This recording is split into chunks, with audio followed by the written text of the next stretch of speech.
Ladies and gentlemen, welcome to the Finstep Asia Edge podcast from the Moneypot at Money 2020 Bangkok. With me is my co-host Karena Belin, who is the co-founder and CEO of WHub and co-founder of AngelHub, doing fantastic things in Hong Kong in fintech and startups for a long time. I'm delighted to have her as my co-host. And our special guest, René Michau, who is the global head of digital assets at Standard Chartered and a community rock star in fintech for decades to speak of. The best energy we've had in Money 2020 is in the groups that René is part of and in the parties, which you should join if you haven't, right? René, welcome. Thank you for joining us. Thank you so much for having me. It's great to be here. Yeah, great. Thank you. I'm so excited actually to be your co-host here today, Mushir. First time we're co-hosting this, and we could not have a better guest than René. Super thrilled. I'm sure you could. But it's lovely to be hanging out with both of you. This podcast is meant to be, and Karena and I are going to launch something soon, hopefully. First time you're going to hear about it, on real conversations with people doing real stuff. And this is not in the sense of saying everybody else is doing fluff, but in the sense of getting an understanding of what is happening on the ground, what's working and what's not, so you can cut the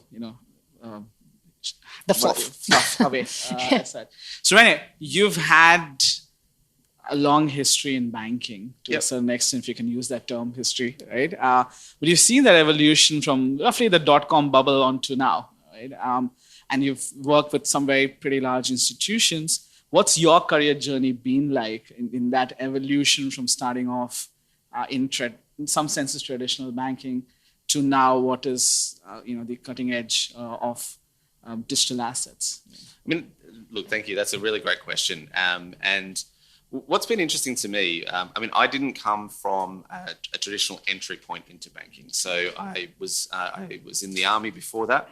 And as I got out, I qualified as a systems engineer and a network engineer, and ended up actually working in IT support for the trading floor.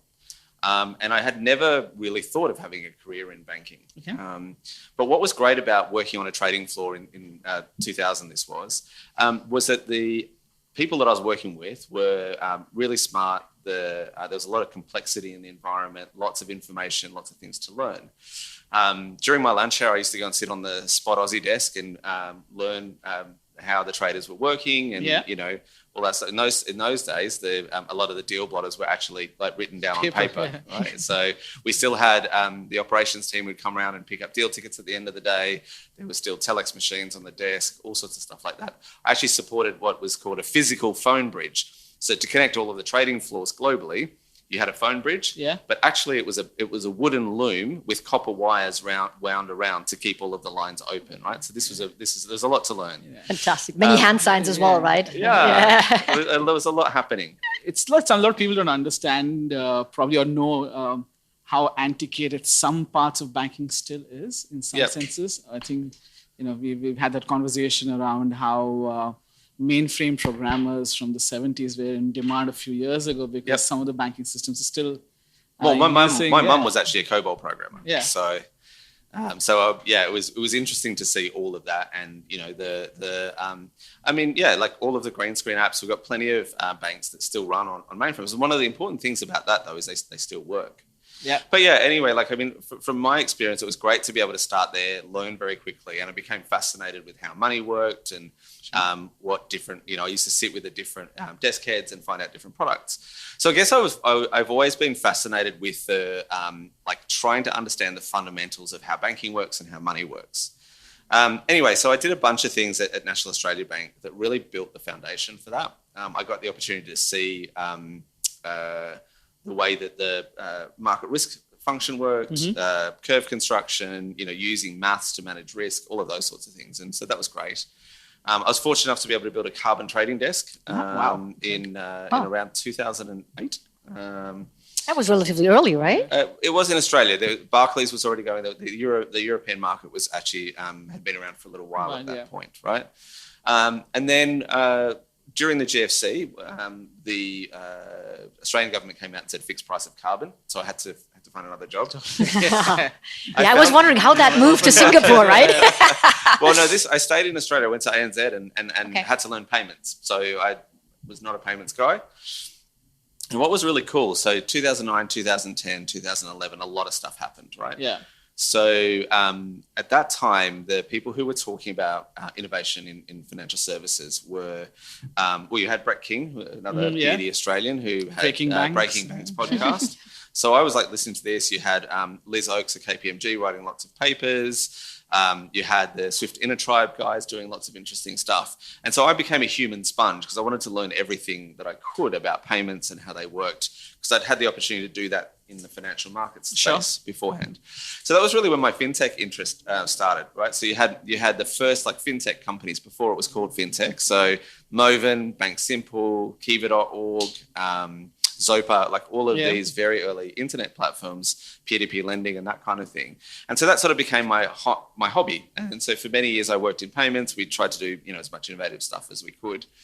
And I think probably the important thing for this audience is in 2017, it was when I ultimately ended up at Standard Chartered. And the head of our banks and broker dealers team, Heidi Toribio, gave me the opportunity to build a strategy around how we looked at banking fintechs. Okay. And so that was when my hobby kind of turned into my job. So at that time, we'd seen several banks debanking fintech companies, which is a big challenge. And I think, I'm not going to be critical of any particular institution. When you're presented with account activity that's very different, and there's not a clear understanding of the risk, then it's really difficult to then go, oh, we're completely okay with that. And I think that's, I've got a lot of sympathy for bankers that are in that situation. So that was kind of the start of it. And as part of that, we obviously looked at, well, what risk is crypto posing to the organization?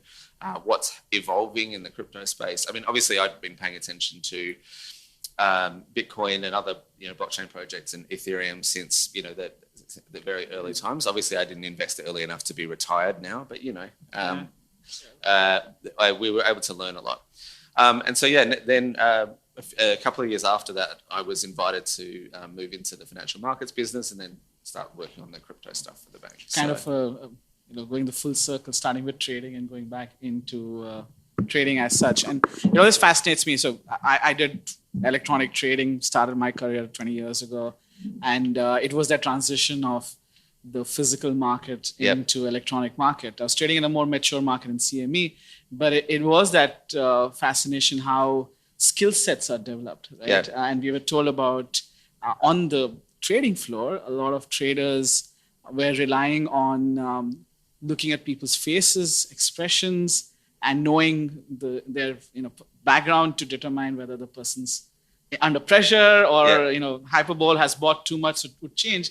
And then you suddenly went into a world which is completely digital, right? And it's now numbers you got to figure out and try to figure out from an anonymous perspective. Right? So the phone element to that switch. But trading has been something that has led innovation in finance or fintech from decades, if not more.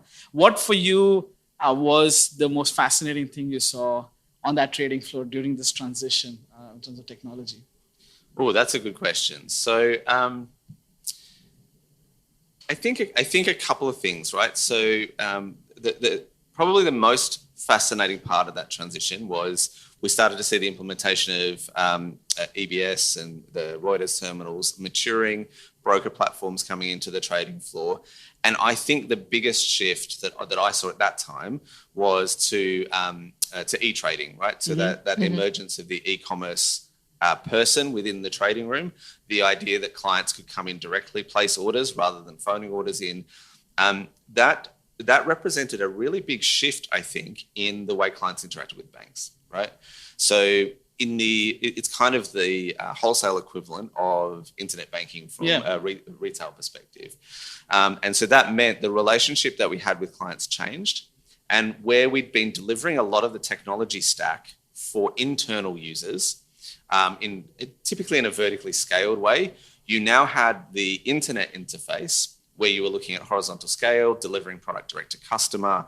And I think that's actually been a really difficult transition for the banking industry. Yeah. I wanted to double down on that transition go for it. actually, because I remember once talking to one of your colleagues in another bank, and he said, like, talking about digital transformation is like, imagine you're driving a Formula One racing car and you need to change the tires while you're driving. And I said, yeah, it's interesting because probably a startup or fintech companies would have that advantage of not necessarily being dependent on the car, right? If you want to go from A to B, you may not want to change the wires of the car, but you maybe build a drone because you think that's so much more adequate. How do you cope with that challenge in terms of the legacy that you had to bring on versus just restarting, a bit more from a blank piece of paper? I think that's a really interesting analogy and a really interesting question. So, I mean, if you look at the Formula One teams today, we've seen situations where the engineers are literally in the garage redesigning a part during qualifying on a race weekend, right? So I think we can no longer say that it's not possible to do that. Like, we have to learn how to do that if we actually want to compete in the top tier of motorsport, right? And so I think what fintechs have done is they've taken that end-to-end client approach. So if you think about, we were internally focused for tech delivery, and then we've been switching to delivering product direct to client in the way that we deliver technology. Whereas most of the fintech firms, as they've evolved, have been focused on delivering a client outcome through their technology platform from day one. So I think that's what's different. Every company that relies on technology has legacy, right? There's like, you pick any fintech. I'm not going to name anyone because that's unfair. But if you pick any fintech and you go and talk to their engineering team and say, do you have legacy? They will say yes, right? They have systems that they wish they could switch off to do the next thing. So I think actually the key for us is, and one of the things that we're all learning, and we're doing it at our bank, but it's true across all, is how do we get the back end right to switch from that vertically scaled internal delivery to end-to-end client delivery in a way that we can deal with the legacy during race weekend while they're out there doing practice. Is it, I'm using the term very loosely, technology baggage in some senses? I was working on a consulting project reviewing market data for a large investment bank. And one of the things when we were reviewing was how many applications they had running. Mm-hmm. And they had a change every 3 to 4 years or 5 years. So some new CTO or head of IT comes in, plugs in a new app, builds up. So like a Jenga setup. Yep. And everybody is afraid to switch off an app because they weren't sure where it goes. So we had these technology audits that my previous firm I was working for was doing. So is that still prevalent? There's a lot of painful, I'm using the term specifically, painful digital transformation that most of the major banks, global banks and regional large banks went through from, say, 2018 onwards. Do you feel that major overhaul has happened? Is the Jenga now a more manageable Lego set? I take a different view on this, actually. So everyone's got Lego, everyone's got proliferation of systems, everyone's got complexity. Again, to borrow the Formula One analogy, it's not like a Formula One car lacks complexity, right? Yeah. Nor legacy, right? It's an internal combustion engine at the end of the day, right? So I think that it's easy to talk about the what, but I think it's a talent challenge, right? So if we think about the banking industry that I joined, top tech talent was choosing to work in financial services. And I think we've now got a far more competitive landscape for top tech talent, right? We see a lot of tech talent in crypto. We see a lot of tech talent in fintech. We see a lot of top talent in asset management, and banks are competing for that. So I don't think it's as much about the Lego or the amount of Lego. It's making sure that we're really focused on getting the right talent applied to the problem, right? And I think that's super hard for every single company, regardless of what industry that you work in. It's easy to go, oh, well, everyone's going into crypto, so that means they're all going to the same place. But then again, if you're a crypto firm or a firm that attracted a lot of talent at your last raise, and you're now several cycles down, but you're no longer the sexiest thing in town, like, you've also got the same talent problem that I have, right? Yeah. So I think that's a really important place for the conversation to be held. and how do we create cultures and environments and bring to bear the right talent on solving that? Everyone's going to talk about it. I don't want to digress too much, but I want to get, because you're talking about talent, and we're now dealing with the Gen AI tsunami. In some senses, wave after wave of evolution. It's the hockey stick has been hit and it's going out into space in some sense. Right? AI has been around for a long time, but just new versions of each, ChatGPT, Llama, whatever, Gemini, everything you want to see. Very shortly, maybe is can AI enable that? Because the amount of talent is being, availability is highly competitive. So it's less taking away jobs, but actually filling these roles that we don't have people for. Look, I'm certainly not an AI expert. Sure. So, but the only comment I would make on this is we need to be really thoughtful around using the right technology for the right job. And there's a danger with every new technology. We saw it with blockchain, and we'll see it with AI, of thinking it's a panacea for lots of different problems. And it's super exciting, right? Like I don't want to discourage anyone from engaging with AI and learning about AI.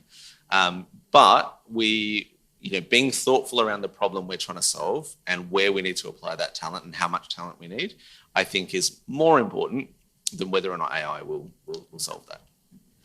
I was actually going a little bit back to that Lego analogy. So I think with the talent thing, I think maybe we can get back in. But there was one question about what type of technology you integrate, etc. I saw you wrote a very interesting blog post. I think it's actually on the SC website, right? About the Fintech predicament and taking your set of Lego pieces and how you build them together. You were really drafting out different choices that you have as a bank, right? Is it collaboration versus competition? What type of strategic alignments, learning from each other, with each other, embracing innovation or not, segmentation, where do you dive in deep? How was your job actually defined and how did it evolve in terms of these strategies that you applied? Oh, that's a good question. Also, that blog post is a bit long in the tooth now. So it's quite old. I know. But it's still relevant, so that's why I'm picking it back up. For sure. So maybe I think, I think we're seeing a lot more. Like a lot of the jobs that I've held at banks have not existed before I was in them. And I don't think that's particularly special. I think that's the case for lots of people in lots of jobs.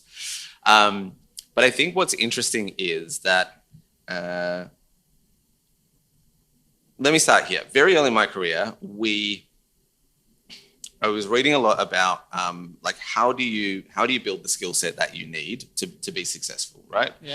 And actually having experience across multiple parts of the organization is super important. But I think we've moved to a point now where actually you need experience beyond the edges of your organization. So if you want to be a good banker today, do you need to be a software developer? No, but you need to be technology aware. There is a requirement to really look at the innovation that's happening outside of the bank. Like lots of financial services innovation has not been done by banks. Like banks have continued to innovate. We've continued to do a heap of stuff. So if you look at the way that, say, a tech company solves a problem, like a payment acquirer or something like that, versus the way we might have traditionally solved a problem, there's a heap to learn, right? So I think looking outside is really important. I think bankers have an obligation to understand crypto and blockchain and all of that, right? So building that skill set is not just working in the front office, working in the back office, working in technology, working in risk, and building that capability as you build out your financial services career. It's now broader than that. So a big part of that then is working with partners. So if you think about the way that the market works today is there's a lot of aggregation of payment activity, economic activity on e-commerce platforms, supported by payment companies, and then that sits on top of card networks, which then sits on top of banks, right? And so there's a lot more complexity. So I think we really need to be thoughtful around who are the customers we're trying to reach and how do we get to them. Actually, you guys should chat to my friend Marnix, who does partnerships for our retail business. He's a super cool guy as well. And he's looking a lot at how best to distribute balance sheet-based products for banks into the types of customers that we may not be able to access through the branch network, right? Our historical method of delivery for certain services is, doesn't reach all of the customers we potentially want to reach, right? So he's the expert on that, so I won't go too deep into it. But that kind of thought process is very much part of how we work together at Standard Chartered. And we're very focused on particularly in the digital asset space, the services that our clients want us to provide, particularly from the institutional bank, particularly from a digital asset perspective, are not vastly different, or in some cases are not any different from the services we provide for traditional currencies, right? So we work across a lot of emerging markets. We have a lot of the currencies related to those markets, and so the way that they work and the way that crypto might work are not that different, right? Sure. So the way what we're being asked to do there is fundamentally the same as what we're being asked to do across our traditional products. And when you were saying this, I was thinking about technology inclusion and how it's not spoken about so much when sometimes undue, unfair criticism comes to the banks, right? In the sense, traditional banking, as much as in a lot of places, had not necessarily reached financial inclusion levels, but it's still like, if you talk about the US, it's a lot of checks, right? If people want to go to the bank, so you need the bank around, the hundreds of thousands of banks that they have.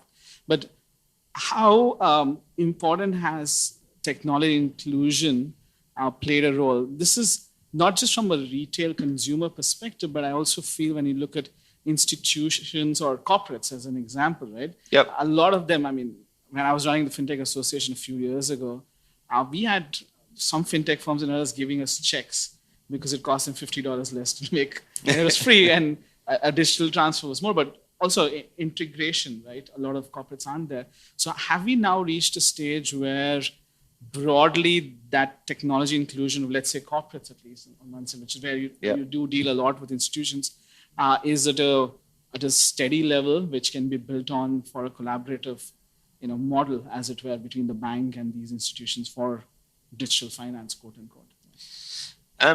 So perhaps I might add some of the way that I personally think about financial inclusion and the importance of technology in that.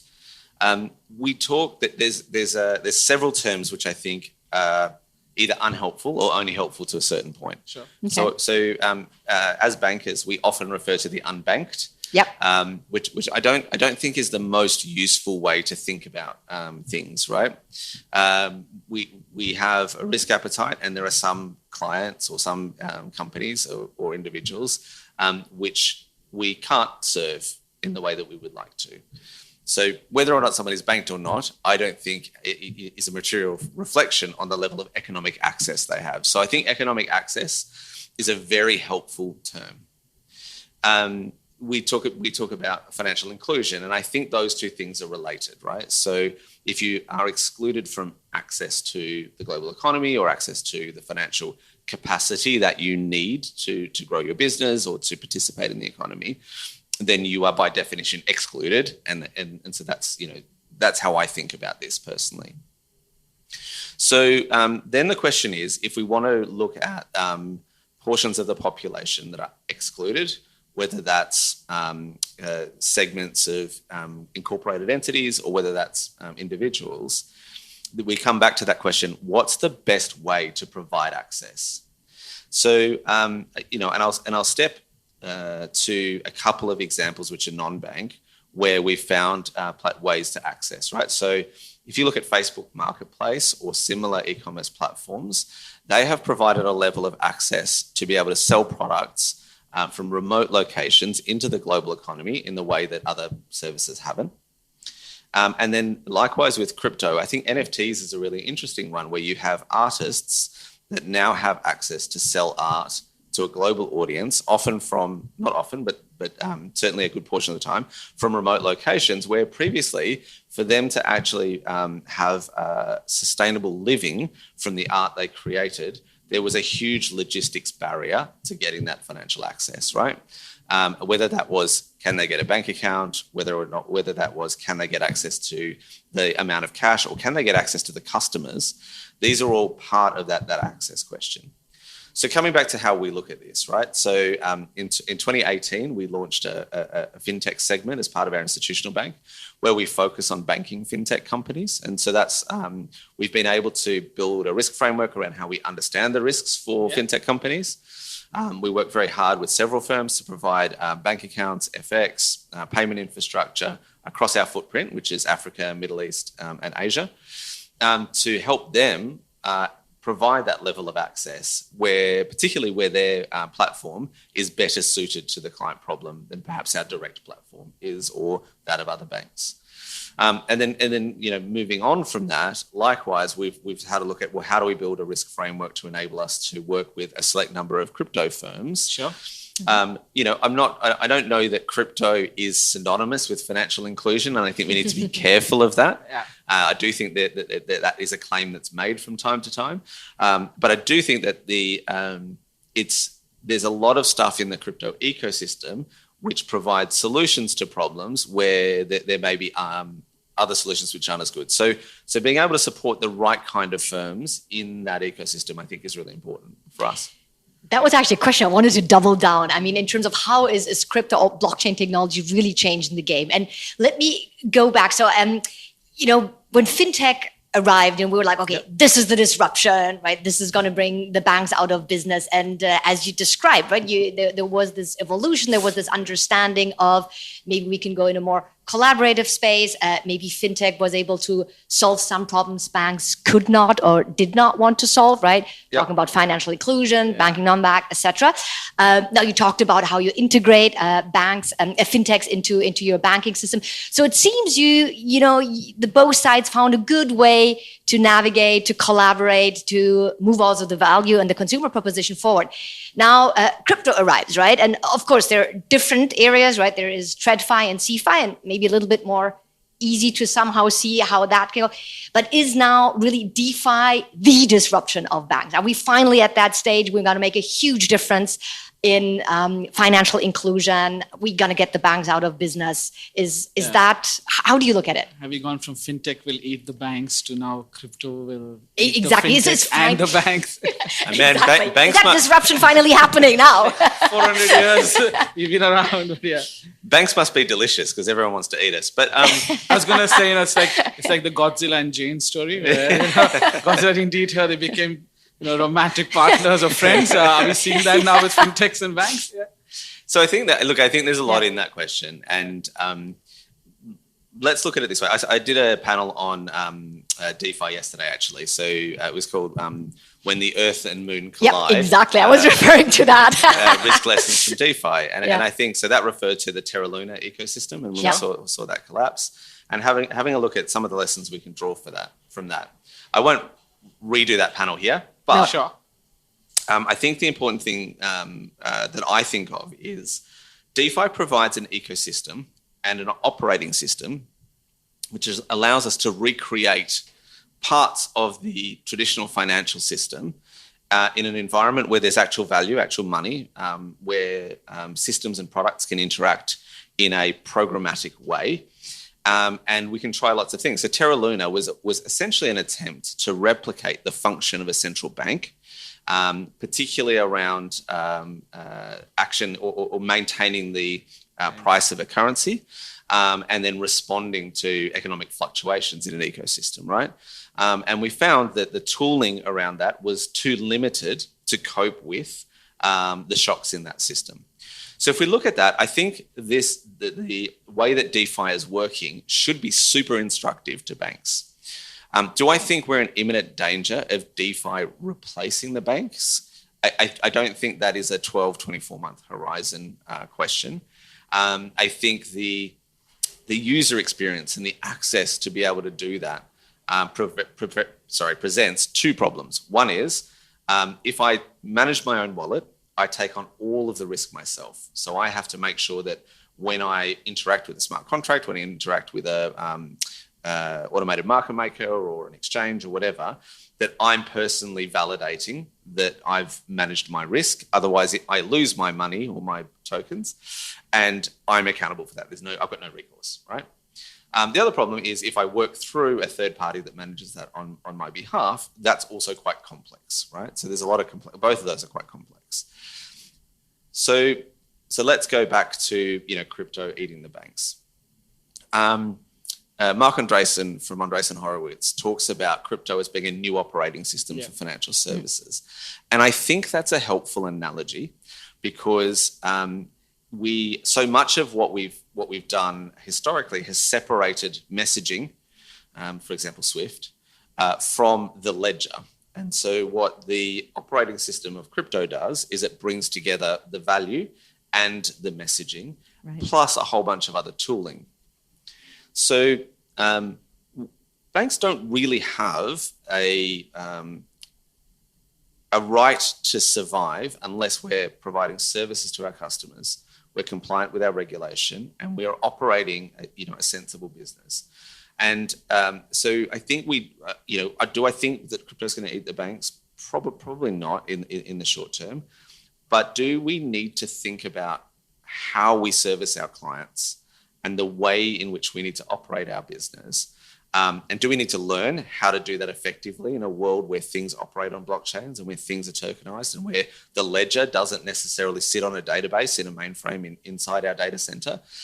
I think that's the work that we have to do. And it's how we think about it at Standard Chartered is making sure we're developing the capability, the technology, the tools, and the talent to be able to find the best way to service our customers as this infrastructure, as this operating system changes. So I think it's super helpful. I think every banker should be paying attention to what's happening in crypto and DeFi, and every central banker should as well, because we're getting an opportunity to see completely new tools to solve the same financial problems that we've been solving in a particular way over the last 160 plus years. So something a bit controversial, provocative, what it may be as such, my view is that Bitcoin, from a vision, mission perspective, if you're going to use that terminology with Satoshi, has failed. Okay. Right? As Bitcoin, the product, right? Mm-hmm. Primarily disintermediating payments, not having any intermediaries, peer-to-peer, however amount of payments done on Bitcoin as part of the broader crypto payments also is pretty small. Yes, you now have ordinals, you have runes and every major updates that you get, but still as a product, it's probably failed, but as an asset, probably it's going stronger and longer term, it probably will. And I'm not asking for your investment input on this. No investment advice. No investment advice across all regulators. So please do your own research and comply with the regulations. But coming back, we've gone from Bitcoin, a white paper, to Bitcoin, part of BlackRock portfolio in roughly 15 years, right? Happy to be challenged on Bitcoin's failed, if you have a view on that. And secondly, this flip from we're going to replace in disintermediation to being sold, if I can use that term very loosely, by the world's largest banks and institutions, including ourselves. How do you see that as a dichotomy? Well, look, I like a provocative position. It's helpful, right? Like we should be having these kinds of arguments and asking that very question. To be super clear, from a bank perspective, it's not our job to figure out whether or not Bitcoin has succeeded or failed. Sure. But I'm happy to offer a personal opinion here, right? Our job is to support our clients in accessing the assets that they want to access and doing that in a way that's risk managed and that gives them the easiest possible and most effective possible service for that, right? So let's look at that question, has Bitcoin failed? I think it'd be very easy to take version 1 of the light bulb and call it a failure, right? Okay. So it didn't last very long. It had to be replaced frequently. It's still an electric light bulb. Yeah. If you compare that to the massive sheets of LEDs we see in public spaces projecting visual images today, we're talking about a very different technology, right? And that's been a long evolution. So I think that in my mind, that question is a time horizon question. Okay. And I think we can, is everything that was talked about in the Bitcoin paper pervasive today? Probably not. Do we think that there is an opportunity for us to have a world where, everything is true? Maybe, and sure. maybe it doesn't matter, right? So I think there's a really interesting question around intermediaries, and I'm mindful that I'm saying this from the position of being an intermediary. Mm-hmm. But even if you look at other things, right, like there was a time when many of us would have worked on the engines of our own cars, right? Because they were relatively simple. Yeah. It was cheaper for us to do so, and it was easy to understand. Today, we have, quite a lot of computing power in a typical car engine. And so we will typically outsource that to someone who is a specialist in maintaining that, right? We started with the F1 analogy, so let's stay. I love that you keep on referring to it. Yeah, super helpful. Yeah. But I think that if you look at the function that banks provide, we take on an amount of risk of safekeeping client assets and client money. We offer ways for clients to put that money to work. We support clients in moving that money to varying degrees.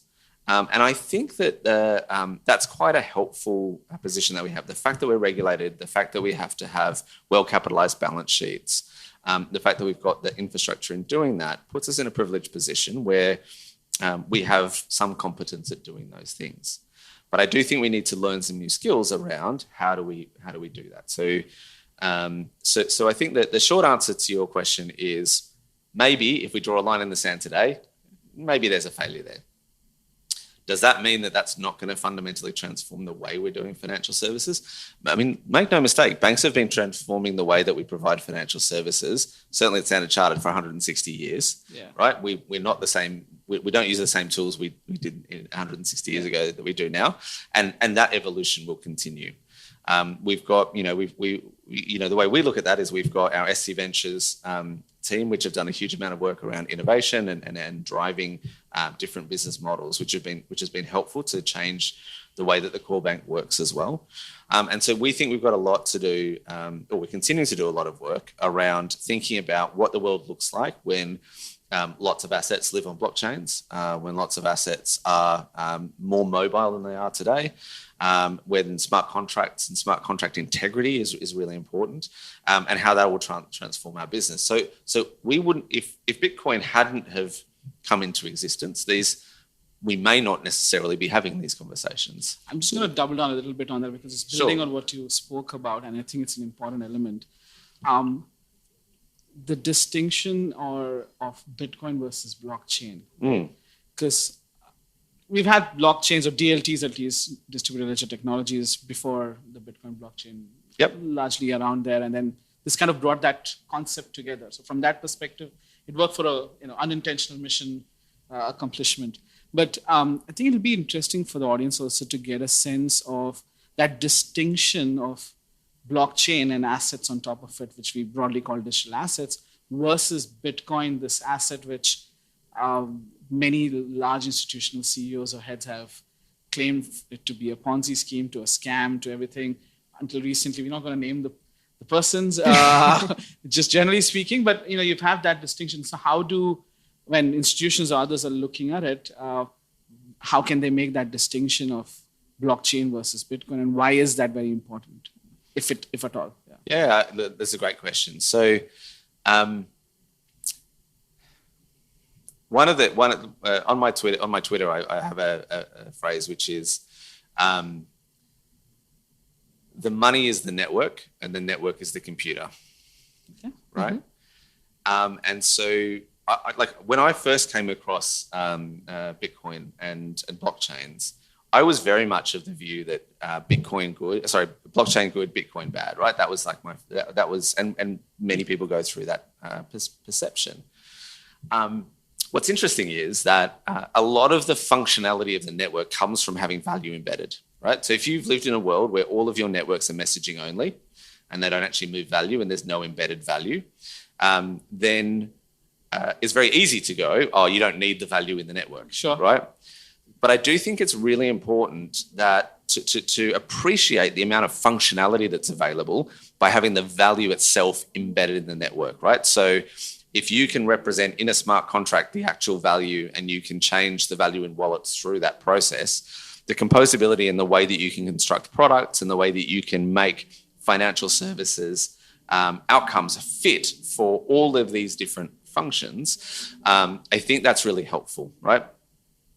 So the idea that you can have blockchains which don't have value embedded, which don't have an inherent currency within them, and have those operate at scale in the way that we see with public blockchains, I think, I'm not saying it's impossible, right? We look at the world as, we expect the world to be composed of public blockchains and large-scale permission chains. Yeah. But the path to getting to a large-scale permission chain without the concept of money inside that blockchain, I think is really hard. If you look at the Ethereum ecosystem, for example, right? You've got a huge amount of developer commits every day. I don't know the latest number, but it's hundreds of thousands of GitHub commits going onto the Ethereum blockchain every single day. The people that do that get paid, right? They get paid because we've got models in that chain for them to receive value for the contributions that they make in ways that is much more difficult using the traditional tools that we have for financial services. So my personal view, and it's not misaligned from the strategy that we have at Standard Chartered, is that there is a huge scale benefit for having money embedded in the network, and it's one of the reasons we've seen public chains scale, right? We've been working for just as long on permission chain infrastructure as we have on public chain infrastructure, but the number of blockchains that are permissioned that have achieved the same scale as public chains is just about zero, right? So I'm not saying it's not possible. Please don't mishear me. Yeah. But I am saying it's really hard. Yeah. And I actually love the analogy, as you said as well, with the light bulb. Let me put a little bit more fiery. So it definitely created a spark, right? And I love how you really nailed down to, I think one of the things with starting with Bitcoin and then blockchain and transitioning to Web3 is what we can really see there's the technology aspect, but then there's that purpose philosophical aspect, talking about who creates value, how is value redistributed, how is it embedded, trust, right? What actually is trust? Do systems based on trust are actually deliver the contrary, etc.? So what's needed? I think, this spark, is it a wildfire? How fast? And I think would love to go to that conversation about what does that require from the regulatory and legislation point of view, because we obviously, or you as a bank, do not operate in a vacuum. And how do you see that, fitting together and evolving? Nothing has captured the regulatory landscape's attention like blockchain, digital assets, and crypto. Is it proportional, though? Not just from the regulator perspective. I want to hear your view on that, but I feel the proportionality of attention to blockchain and digital assets, not just by the regulators, but broadly the financial services world, versus the market size and utility so far, or projected for the next 5 years. Do you think it's proportional? As part of your answer, you can go on with the regulatory part, but yeah.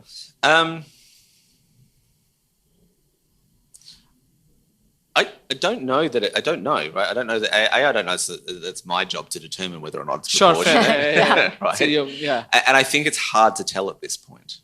Again, if I go back to that Mark Andreessen analogy of a new operating system, there's been times when we've had new operating systems for computer devices which weren't widely adopted, right? So Windows 1 was not a widely adopted operating system, but from the early 2000s, Windows has been a widely adopted operating system. Yeah. So it's hard to say whether or not there was a proportional response to that from the community at the time, and it's certainly hard to say that now. But I do think there's a really important watershed moment in the regulatory engagement on digital assets, right? If you look at when the Libra white paper was first released by Facebook, that's an inflection point for the amount of time and effort that was put into understanding blockchains and cryptocurrencies and digital assets and smart contracts across central banks and regulators around the world, right? And then very shortly after that, we had the China announcement of their CBDC, Yep. right? And these are two really huge, inflection points in the regulatory conversation about this. And I think, to be really sympathetic, I'm very sympathetic to our regulators and to the central banks. I think this is what this represents potentially, and certainly with the idea that the millions of Facebook users would suddenly have a non-jurisdictional currency, is a reasonable threat to financial stability and monetary policy in most jurisdictions that would require a response of some sort. Yeah. And I do think that if I go back to the Terra Luna example, this is a project that tried to replicate some of the work that central banks do with fiat currencies today. So I think it's amazing that we have so much focus from the regulators. I think they've got an unenviable task. If you look at the BCBS is a really good example, right? So the Basel Committee on Banking Stability under the BIS. So the team there were given a really difficult task, which was, please write some guidance on the capital requirements for crypto assets for the central banks and regulators to apply to regulated institutions like Standard Chartered. If you look at the historical work that BCBS has done, it's been in response to a very specific failure or crisis where the outcomes of where the failures are very clear and can be traced back to lack of capital, lack of reporting, like whatever it might be, right? Lack of control, lack of risk management, whatever it might be.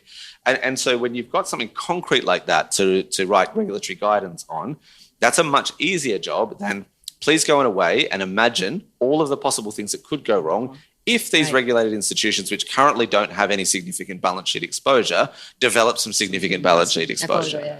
And to be fair to the team, I think they've done a really good job of putting together, a guidance. Could it be more conducive to regulated institution participation? Yes, it could. But the fact that we have that guidance there is huge, right? Because before we had Basel I, Basel II, and Basel III, we wrote those after stuff went wrong. We didn't write them before. In this case, we've tried to write something before a crisis. So I guess, is it proportionate? It's hard to know, because today the balance sheet exposure for regulated institutions to crypto assets is next to zero. Yeah. And but we've already got some guidance on how to move forward with that. So I think that that's a really interesting point. I'm going to segue into just taking a step back in terms of what your team and broadly your colleagues have been doing. I like the approach that Standard Chartered in a sense is done. And it would be good for you to just say whether it was happenstance or a planned strategy. Not that there's no credit in being a planned strategy, but you've engaged initially, then Zodia happened. Yep.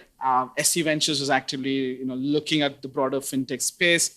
And now, you have a global head of digital assets in the firm, but no longer a figurehead, if I may, use the analogy, which was the case in many institutions previously, but actual work, engaging, offering services, etc. So that evolution, how did that come about? Would you say was it planned evolution or happenstance, just responding to the market and innovation? Look, I think there's a combination of both. So. The launch of SC Ventures and the work that Alex's team has done on crypto in particular, the timing was really, fortunate, right? So we started working on the Zodia custody business in 2017, 2018. And the team did a really great job of looking at, well, what would it look like if a regulated bank had a subsidiary, which is a pure play crypto custodian, right? How do we manage risk? If we're delivering that to institutional clients, how do they want to access their custody experience? If you look at most custodians in the market, they've grown out of either exchanges or they've grown out of a firm that's supporting retail.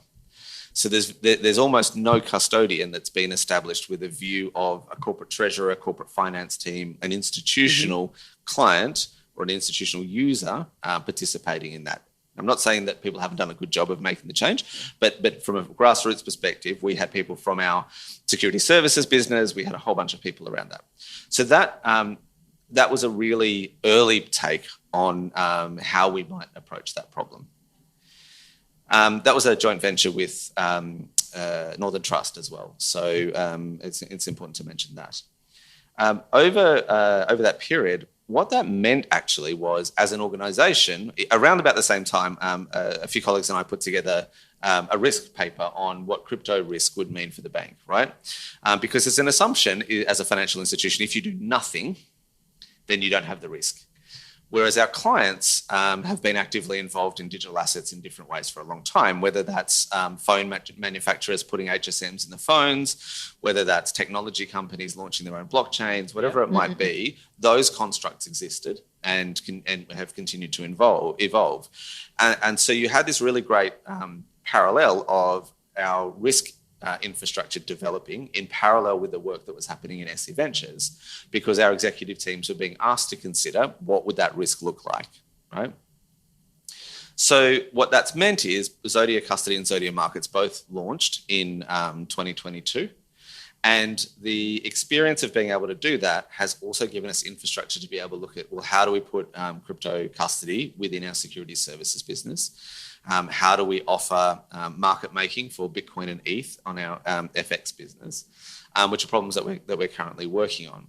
So in terms of like the global head of digital assets, that role also evolved kind of in parallel to that, as we had a broad portfolio of things. Around about 2021, we sat down and we looked at that portfolio of things that we were working on, and really asked ourselves the question, well, what do we believe to be true about digital assets? And in response to that, what should our strategic priorities be? So the assumption is that digital assets are here to stay. Yeah. We need to develop the tools, talent, and capability to be able to help our customers access this asset class and to effectively manage the risk in line with our regulatory requirements. And we're focusing on building out some key areas. So access, the ability for clients to access the assets, whether that's CBDCs or as they come online. We're the first foreign bank to participate in the ECNY. So the access is all about, can I access the asset? Custody is safekeeping and making sure that we're developing the capability to do that. Execution, essentially trading. Interoperability, so can we work across multiple networks like we do with foreign exchange and multiple fiat currencies? And then lastly is interoperability. Is tokenization. So how do we manage the creation of assets that are natively smart contract, or how do we work with the tokenization of traditional infrastructure? Talking about that, I think you talked about working together with BIS. You're the global head of digital assets. It's still a bit figure-eighty, by the way. Let me not take. Exactly. I wanted to get a little bit to one question that is really dear to my heart, which is looking at it with that global perspective. Where do you see things evolving faster, in which region, or where do you see things really evolving in a way that you think that is really promising and could be kind of like a North Star for the rest of the industry?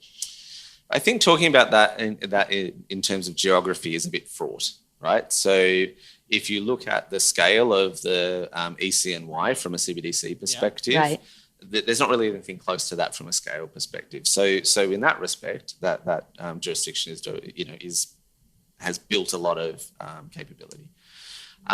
If you look at where regulation has evolved specifically around digital assets, you've got Hong Kong, Singapore, and the UAE, where there's been a lot of work on that. And then you've got markets which have been traditionally fintech and innovation hubs, so the UK and the US and many other markets. Yeah. So I think that it's very nuanced. I think we will see that certain markets do well in certain parts of digital assets and other markets do well in others. And I think it will change. No regulator, no central bank, no one is sitting still on this. The number of consultations that we've had is massive. So for us, what we're really, to be super clear, what we're really focused on is actually where are our clients going?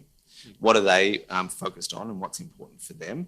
And I think that's very helpful from a North Star perspective. So is there a commercial opportunity supported by our client demand, which we can access in a way that's compliant with our risk framework, is a really important question that we ask across everything that we do.